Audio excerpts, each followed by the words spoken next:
malissimo. Una vergogna, specialmente i servizi che non funzionano verso l'ospedale. Ci sono persone malate che devono andare in ospedale, devono fare a piedi da Rialto fino all'ospedale, non le dico altro. Sono alle 8 di stamattina che giriamo.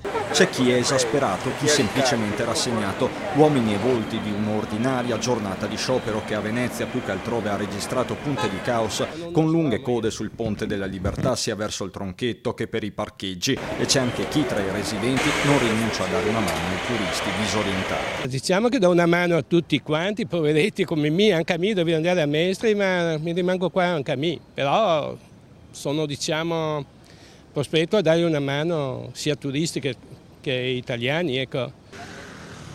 A vigilare sulla circolazione la Polizia Municipale, allertata fin dalle prime ore del mattino e dislocata nei punti nevralgici del comune, terraferma compresa. È una giornata di intenso traffico, le pattuglie sono sul posto per agevolare la viabilità, ci vuole un po' di pazienza perché ovviamente in assenza di mezzi pubblici molte persone utilizzano l'auto anche per venire a prendere conoscenti e parenti in Piazzale Roma, che è un nodo di viabilità abbastanza complicato. E anche qui le categorie umane si sprecano tra chi spera e chi ce l'ha fatta. Confido che arrivi il mezzo per arrivare in via Cappuccina, sì, vedo che ce ne sono degli altri, per cui spero che arrivi anche questo, il numero che aspetto io. E tra i fortunati? Sì, ho fatto una corsa ma ci sono riuscito.